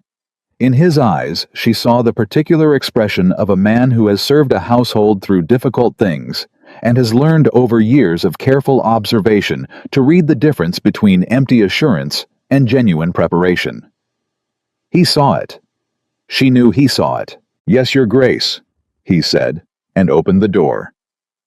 The drive back to Clara's house was the longest 20 minutes Elizabeth had spent all week, and that was saying something. She sat in the carriage and let herself feel what she hadn't been letting herself feel. Not the strategy, not the evidence, not the next move. The other thing, the thing that had been living underneath all the work, like water under rock. She thought about Victoria's face when she said, I know you loved him. She thought about the particular truth of that and what it cost her to say it, and why she had said it anyway. Because it was true. Because understanding why someone did something wasn't the same as excusing it, and she had been raised to know the difference, even though her father had often confused the two. She thought about William saying I took the easier choice, and the way it had sounded not like a performance of contrition, but like a man making an accurate assessment of his own behavior. She had not forgiven him. She had not decided whether she would, but she had noticed it. She was making a note of it the way she made notes of everything. She thought about Catherine Ashford writing by candlelight. I am afraid for whoever comes after me. She thought about the ring on the table in the entrance hall. She thought about what she was walking toward. The carriage stopped. Clara was at the door before Elizabeth reached it, which meant Margaret Beaumont had sent word, which meant something else had happened. What? Elizabeth said. A letter from Victoria, Clara said. Delivered an hour ago. Elizabeth took it. She stood right there on Clara's doorstep and broke the seal and read. It was 2 sentences. I will speak to Judge Hargrove tomorrow. I will tell him the truth about my arrangement with Coldwell. That was all. No signature. No elaboration. Elizabeth read it twice. She stood with it for a moment in the summer heat, the paper warm in her hand. She thought about what it meant. Not for the legal case for the case, it changed nothing. They had enough without Victoria's cooperation. But for something else, something harder to name, that a woman who had built her entire existence on arrangement and calculation had at the last moment chosen to do the one thing she had never been required to do. She had told the truth before she was forced to. "Well," Clara said. "She's going to cooperate," Elizabeth said. Clara blinked. "Truly, yes." Elizabeth folded the letter and put it in her bag with everything else. "I think she was tired," she said. "I think she has been performing for so long that when someone finally sat down across from her and spoke to her directly, she didn't know what to do except respond in kind." She went inside. There was still work to do. So, Hargrove arrived at 4 o'clock the next day. He was a large man, deliberate in his movements, with the manner of a judge who has spent 30 years listening to people tell him things, and has developed the ability to hear what is actually being said underneath what is being spoken. He came with his clerk, a young man named Powell, who wrote quickly and without expression. He sat at the main table in the Ashford Library and he listened. William presented first. He was straightforward and precise, in a way that surprised Elizabeth. She had not expected him to be so organized, and then she remembered that he had been awake until midnight the night before reading through documents with her, and she realized that the preparation had been mutual in ways she hadn't fully credited. Then, Garrett presented the account documents and the property records, and the correction with the clean, careful logic of a man who has assembled evidence for examination and knows its strengths and its limits. Then Elizabeth spoke. She placed the letters on the table. She placed the accounts. She placed the correction document. She placed Catherine's journal last, and she placed it with care, the care you give to something that costs someone their life to write. Hargrove read in silence. His clerk wrote in silence. The room was very quiet except for the sound of paper turning and the occasional scratch of Powell's pen.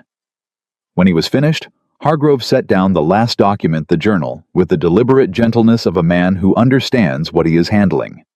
He looked at Elizabeth. "You compiled this yourself?" he asked. "With Mr. Garrett's assistance," she said, "over several months." "While residing in the estate?" "Yes." He looked at William. "You were unaware of this investigation?" "Until 5 days ago," William said. "Yes." Hargrove was quiet for a moment. He had the quality of stillness that belongs to people who have learned that rushing to conclusion is the enemy of accuracy. "Lady Bellamy," he said. "I understand she is present." "She indicated this morning that she intends to speak with you," Elizabeth said. Hargrove nodded slowly. He looked at the journal one more time, his large hand resting beside it without touching it. "Mrs. Ashford," he said, and then he corrected himself, "Your Grace." He looked at her steadily. "In 30 years on the bench, I have heard a great many accounts of fraud and deception. I have heard very few presented with this degree of organization and precision." He paused. "I want you to know that I intend to take this seriously." Elizabeth held his gaze. "Thank you," she said. She meant it. Victoria came in 20 minutes later. She had dressed carefully, which was not surprising. She had the composed bearing of someone who has made a decision and is holding to it with both hands, which Elizabeth recognized from the inside, having made several decisions herself this week that required the same kind of holding. She sat across from Hargrove without looking at William or Elizabeth. She folded her hands on the table. She took a breath, and she began to speak. She spoke for 40 minutes. She told Hargrove about the arrangement with Coldwell. She told him about the land transactions, the redirected funds, the 4 years of careful and systematic diversion. She told him about Harmon and the altered records, and the company that Coldwell had established to receive and legitimize the money. Her voice was steady throughout. It was not the voice of a woman in remorse. It was the voice of a woman who has made a calculation and is executing it with the same precision she has brought to every other calculation in her life. She did not at any point look at Elizabeth. But when she reached the end, when she had finished, when Hargrove's clerk had stopped writing, and the room had gone into the particular quiet that follows the completion of something large, she looked up. And she looked at Elizabeth. It was not an apology. Elizabeth had not expected one, and did not need one. It was something simpler and stranger than that. It was recognition. The specific acknowledgement that passes between two people when one of them sees for the first time that the other was not what they were categorized as. Elizabeth held her gaze for one moment. Then she looked at Hargrove. "What happens next?" she asked. "Coldwell will be summoned," Hargrove said. He was already organizing the documents in front of him with the methodical care of a man who has shifted into a different mode of operation. "The county magistrate will be informed.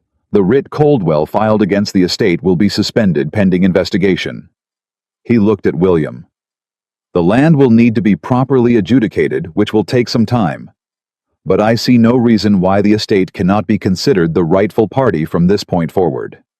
He looked at the correction document. "Harmon's filing helps considerably." William nodded. Hargrove stood.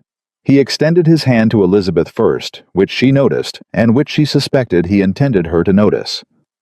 "Your Grace," he said, "this was well done." She shook his hand. After Hargrove left, after his clerk left, after Victoria had been escorted out by Thomas, with the quiet efficiency of a man who understood that something significant had concluded, and that his job was to manage the ending with dignity, the library was still. Elizabeth and William were alone for the first time since Tuesday night in a room that wasn't Clara's sitting room or a solicitor's office. A room in their own house. A room with Catherine's journal on the table between them. "It's over," William said. "The legal part," Elizabeth said. "Yes, mostly." He looked at her. She looked back at him. Outside, the Virginia summer pressed its heat against the windows, and somewhere in the house Mrs. Doyle was giving instructions to the kitchen, and Thomas was seeing to something in the entrance hall, and the world of Ashford Manor was going on around them exactly as it always had, except that everything inside it had changed. "Elizabeth," William said. And this time she didn't say, "Not yet." She waited. "I don't know how to do this," he said. "What you want. What this is supposed to look like. I don't know how to—" He stopped. He looked at his hands. "I have not been a good husband." "No," she said. "I don't know if I know how to be," he said. "That's the honest answer. I don't know if it's in me." She looked at him for a long moment. "I don't know either," she said. He looked up. "But I know this," she said. "You read the documents with me until midnight. You went to Hargrove without being asked twice. You sat in this room this afternoon and told the truth about what you signed, and what you didn't know, and what you should have seen and didn't." She paused. "Those are not the actions of a man who doesn't know how." He was very still. "They are," she said, "the actions of a man who is learning." A long, quiet beat, and then from the entrance hall they both heard it, the small, distinct sound of Thomas setting something on a table, the ring. Still there, still where she had left it. Elizabeth looked at the doorway. She did not pick it up. Not today. There were things that needed to happen before that, conversations that needed to be had ground, that needed to be walked across carefully and honestly before anyone arrived anywhere. She knew that. She was a woman who believed in doing things correctly in the right order with the right preparation. But she stood. She walked to the doorway, and she looked at the ring on the table in the entrance hall of the house that was hers, that she had kept and learned and searched and fought for. And she thought about the woman who had feared for whoever came after her, and she thought, "I'm here. I'm standing. I found it." Behind her she heard William get up from his chair. She heard him cross the room. He stopped beside her. They stood together in the doorway and looked at the entrance hall, and neither of them said anything, because there was nothing that needed to be said right now that couldn't be said better later when the ground was more solid, when the work was more done. "Dinner," Elizabeth said finally. "Mrs. Doyle will have something prepared." "Yes," William said. They walked toward the dining room together, not touching, not close exactly, but side by side, which was more than they had managed in 11 months, and which was, for now, enough. The dinner that evening was the strangest meal Elizabeth had ever eaten. Not because anything dramatic happened. Precisely the opposite. Mrs. Doyle had set two places at the long dining table, not at opposite ends, the way Elizabeth and William had eaten for 11 months, but closer together at one end, which was either an assumption or a decision. And either way, Elizabeth suspected Thomas had something to do with it. The food was good. The candles burned steady. Outside, the Virginia summer evening settled into the particular blue dark of late July, and the crickets started up the way they always did, and the house was quiet in a way it had not been quiet in a very long time. William passed her the bread without being asked, because she had reached for it at the same moment, and his hand was closer. It was such a small thing. She almost didn't know what to do with it. They ate mostly in silence, but it was a different silence than the silences of the past 11 months. Those had been silences of absence, the particular emptiness of two people in the same room, who have decided consciously or not to be somewhere else. This was something different. This was the silence of two people who have been through something difficult together and are sitting with the aftermath of it, neither of them certain what comes next, both of them too tired for pretense. "Garrett will have the formal response to Coldwell's writ filed by morning," William said. "Good," Elizabeth said. "Hargrove said 2 weeks before the magistrate formally opens the investigation." "That's faster than I expected." "Hargrove is thorough," William said. "When he decides to move, he moves." She nodded. She ate. She thought about 2 weeks and what 2 weeks meant for this house, and the people in it, and the shape of what came after. "The staff," she said. "They'll need to know something, not everything, but enough to understand that the situation has stabilized." "I'll speak to them tomorrow morning," William said. She looked at him. "We should speak to them together." A pause. He looked up from his plate. "Together," he said. "They have been working in an unstable house for months," Elizabeth said. "Mrs. Doyle especially. They deserve to hear from both of us that it's settled." She held his gaze. "Together means something different than separately. They'll understand the difference." He was quiet for a moment, not resisting, considering. "All right," he said. "Together." She looked back at her plate. Something small and careful loosened in her chest, not much, but something. They finished dinner. "Now it's here." She did not sleep in the blue bedroom that night. Not in William's chambers either. That was not where they were, and she was not a woman who moved faster than the ground beneath her could hold. But she did not go back to the far end of the corridor to the room where she had cried and then stopped crying and then started watching. She asked Mrs. Doyle to open the rooms that had been Catherine's, and she slept there in the late Duchess's bed in the room where Catherine had written her fears into a journal and hoped someone would find them. Elizabeth found them. She lay in the dark and listened to the house settle around her. The old wood sounds, the summer air moving through the gaps, the distant night bird outside, and she thought about what it meant to be in this room, not haunted by it, steadied by it. Catherine Ashford had been afraid and unseen and ultimately vindicated by a woman she had never met, and there was something in that Elizabeth could not name, but could feel like a hand placed briefly on her shoulder in a dark room. She slept better than she had in a week. In the morning she dressed carefully. Not the ivory silk that was Tuesday night. That was another version of this story. She dressed in dark blue, clean and simple, the dress she wore when she meant to work. Because there was still work to do, and she knew it, and she had never been the kind of woman who believed that the crisis ending meant the work was finished. William was already downstairs when she came down, which surprised her. He was at the breakfast table with a cup of coffee and a document from Garrett that had arrived with the Morning Post, and he looked up when she came in and said, "Good morning," in the same flat tone he had used every morning for 11 months, except that this morning there was something under it she hadn't heard before. Not warmth exactly. Attention. The specific quality of someone who has decided to pay attention. "Good morning," she said, and sat down and poured her own coffee. He slid Garrett's document across the table.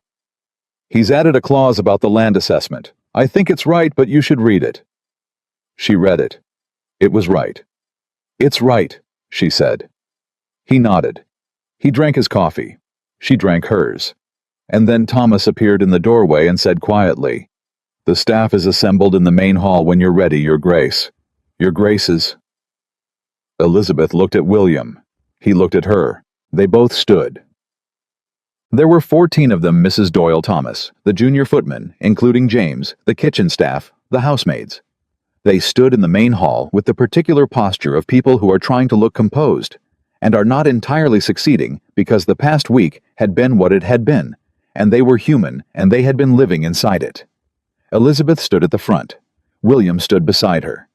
Not half a step behind her, the way a man manages a scene. Beside her. "I want to speak plainly," Elizabeth said.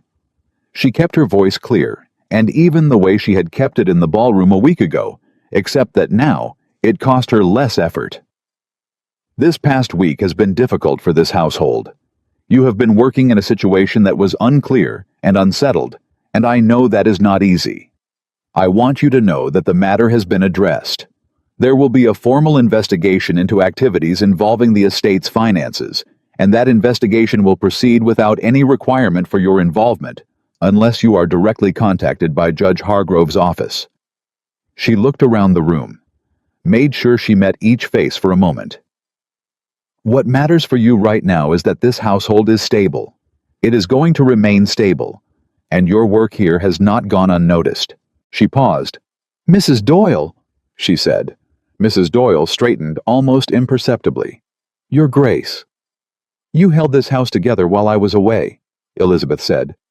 "That was not in your job, and it was not expected, and you did it anyway. Thank you." Mrs. Doyle's composure held but just barely. "It's what needed doing, ma'am," she said. "It was." Elizabeth agreed. "And it will be remembered." William spoke then. It was brief 3 sentences about the estate's continuity, the legal process, the assurance of their positions. He spoke without the performative authority she had watched him use in social situations, the voice that announced its own importance. He spoke like a man talking to people whose opinion of him mattered. It was different from anything she had heard from him in 11 months, and she filed it carefully alongside everything else she was learning about who he might be. James, the junior footman, raised his hand. Elizabeth looked at him. "Will Lady Bellamy be returning to the estate, ma'am?" he asked with the direct forthrightness of someone too young to know he was supposed to approach the question more obliquely. "No," Elizabeth said simply. "She will not." James nodded with a satisfaction he did not try to hide. Around the room, several other faces registered the same feeling with varying degrees of discretion. Thomas at the back permitted himself a very small smile.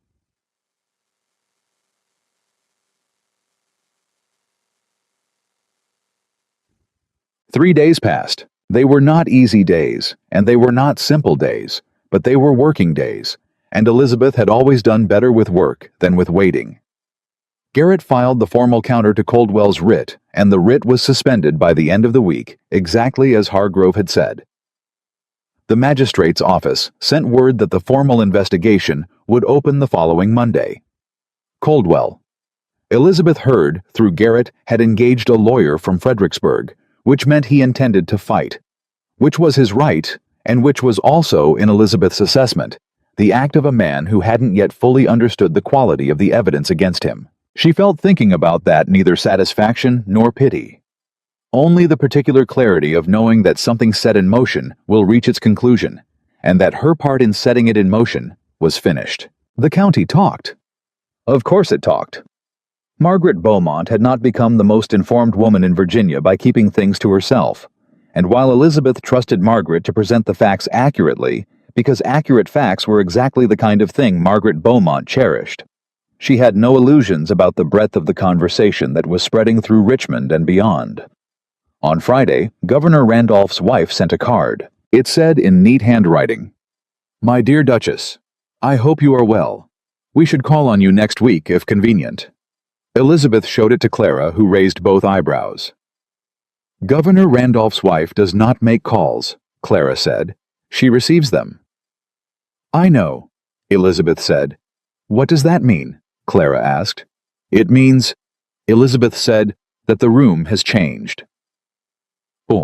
She was back at the estate full-time by Thursday, She had her books, her papers, her correspondence, all the administrative machinery of a large household that she had been managing since she arrived, and had managed competently, and had received no acknowledgement for, and was now managing with the additional knowledge that she understood the estate's finances down to the last dollar, which gave her a clarity of authority she had not had before.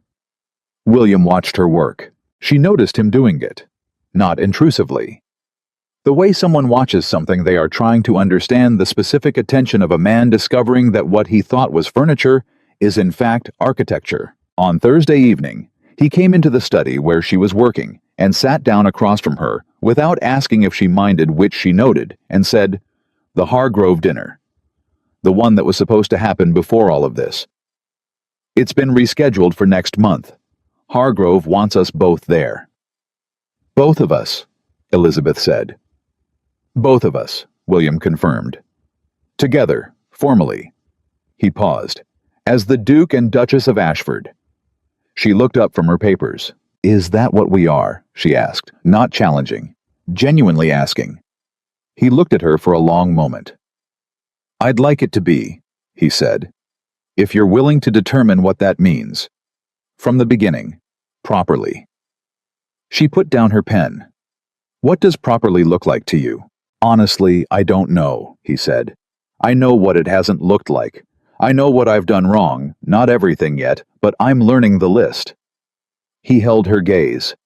"I know that you are more capable than I gave you credit for, and more patient than you should have had to be, and that I spent 11 months looking past you, and I cannot afford to do that again."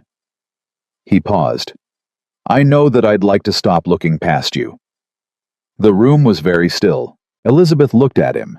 She looked at him the way she had learned to look at everything carefully, honestly, without the filter of what she hoped to see.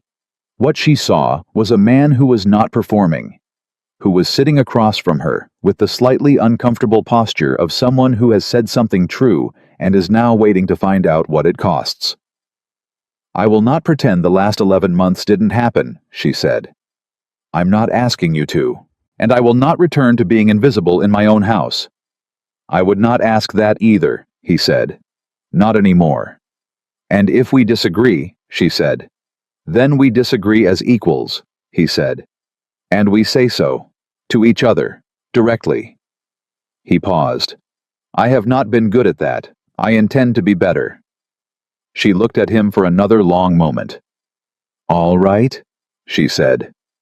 He blinked, as though he had expected more negotiation. "All right," he said. "I'm not a woman who needs to say something 3 times when once will do," she said. "All right, we begin again, properly, from here." Something in his face shifted. Not dramatic. The quiet shift of something that has been held very tightly, being allowed to release just slightly. "Thank you," he said. "Don't thank me yet," she said, and picked up her pen. "You haven't seen how I run the household accounts." A beat. And then for the first time in 11 months of marriage, William Ashford laughed. It was a real laugh, surprised out of him, unguarded, nothing like the performed social laughter she had heard from him in ballrooms. It lasted only a moment, but it was genuine, and in its genuineness, it told her more about who he was than anything he had said all week. She didn't smile. But she wanted to. The twist came on Saturday morning. She had not expected it. That was the honest truth after everything she had organized and prepared and anticipated. The thing she had not seen coming arrived the way the most significant things tend to arrive quietly in an ordinary moment. She was in the entrance hall. She had come down to speak to Thomas about the week's arrangements. She was passing the small table where the ring had sat for 10 days, and without having decided to, she stopped. She stood and looked at it. The Ashford family ring. Gold and emerald, too formal a symbol of an institution more than a feeling placed on her finger by a man who had not meant it the way it was supposed to mean something. She had taken it off in front of 30 people as the only declaration available to her in that moment. She had left it on this table and walked out and had not touched it since. She picked it up. It was lighter than she remembered. Or her hand was different now. One or the other. She held it in her palm and looked at it, and she thought about what it would mean to put it back on. Not what it had meant, what it could mean now, whether those were different things or the same thing, and whether she was the kind of woman who could hold that distinction clearly. She was. She had always been. The question was whether what it could mean was worth the risk of what it had been. She was still standing there when she heard him on the stairs. William came down and saw her standing at the table with the ring in her hand, and he stopped. He stood on the bottom step, and he did not say anything, because he was learning slowly, imperfectly, but genuinely learning when to be quiet. She looked at him. He looked at her. She held the ring between her fingers, and she made a decision. The way she made all her decisions, clearly, honestly, with full awareness of what she was choosing and what she was choosing to leave behind. She did not put it on her left hand. She put it in her pocket. "Not yet," she said. "But I'm keeping it." He exhaled. Not relief exactly. Something more complicated than relief, something that had lived at the corner of relief and understanding. "All right," he said. "When it means what it should mean," she said, "you can ask me again." He came down the last step. He stood in front of her. He was close enough that she could see the particular expression he wore when he was not managing his face for an audience, open, complicated, uncertain in a way he was no longer trying to hide. "What does it need to mean?" he asked. She thought about it honestly. "That I am here because I choose to be," she said. "Not because a contract says I am. Not because it's convenient or expected, or because the county expects the Duke and Duchess of Ashford to be a unit. Because I choose this. Because you have chosen this. Because we both choose it every day, knowing the other one is choosing it too." She paused. "That's what it needs to mean." He nodded slowly. "That will take time." "Yes," she said. "It will." "I'm not good at time," he said. "At patience. I know," she said. "You're better at it than you were a week ago." He looked at her. "A week is not very long." "No," she agreed. "But it's a start." 4 weeks later, Coldwell entered a settlement with the county magistrate. The terms required him to return the diverted funds. Not all of them could be recovered. Some had moved too far and too fast, through too many intermediary hands, but enough. Enough that the Ashford estate was restored to solvency, and then some.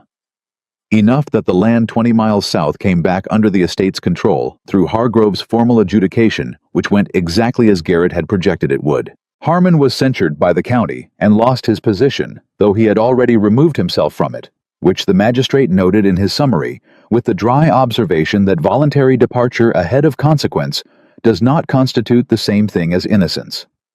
Victoria Bellamy left Virginia. She went to Charleston. Elizabeth heard through Margaret Beaumont, which heard it from someone else, and would from there likely go elsewhere because that was the thing about Victoria.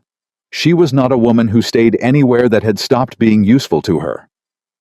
Elizabeth thought about her sometimes, not with anger, with the particular sober recognition of a person who has encountered a very capable human being who aimed all of that capability in directions that cost everyone around her everything it cost them. She hoped Victoria would find somewhere a way to use what she had that didn't require taking what belonged to others. She did not expect it, but she hoped.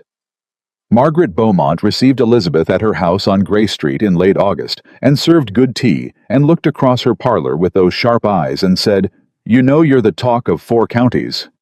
"I know," Elizabeth said. "They're calling you formidable," Margaret said with the tone of a woman delivering a compliment in the shape of a report. "Are they?" Elizabeth said. "Some of them are saying other things," Margaret said. "But those people are saying them quietly, which means they know they're wrong." She sipped her tea. "The governor's wife is very taken with you." "She's been gracious," Elizabeth said. "She's been strategic," Margaret said dryly. "But in your case, those 2 things align, which is the best you can hope for from a governor's wife." She set down her cup. "And your husband?" Elizabeth considered the question with her customary honesty. "He is learning," she said. "Learning what? How to see me," Elizabeth said. Margaret looked at her for a moment. Then she said with a directness that Elizabeth had come to appreciate, "And are you letting him?" Elizabeth thought about the ring in her pocket. She had carried it there every day. Not worn it. Not put it away. Kept it with her the way you keep something you are still deciding about, the way you keep a question you are not ready to answer but are not willing to stop asking. Yes, she said, slowly, carefully. Good, Margaret said with the satisfaction of a woman who has watched a great many things resolve incorrectly and is pleased to see one going right. Slowly and carefully is how the good things happen. Ken, on a Tuesday evening in late August, exactly 5 weeks after the night she had walked out of this same room, Elizabeth stood in the Ashford Manor entrance hall and put on her gloves. They were going to the Hargrove dinner, both of them. Together as the Duke and Duchess of Ashford, as Hargrove had requested, as the county now understood them to be. Not because a contract said so, not because convention required it, but because they had both chosen in the preceding 5 weeks to do the difficult work of becoming people who could make that choice honestly. William came down the stairs in his good coat, and he stopped when he saw her, and she saw him take her in, not the way he had looked at her for 11 months through her past. Her at the more interesting thing beyond her. He looked at her. Directly. The particular attention of a man who has learned that what is directly in front of him is worth seeing. Ready, he said.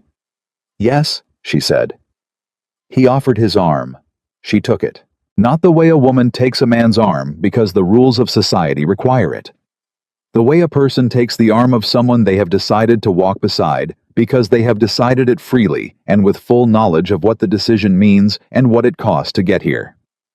Thomas opened the front door. Outside, the carriage waited in the warm August evening, the same carriage that had carried her away from this house 5 weeks ago in the dark, the same lamps burning at its corners, the same patient driver on his box.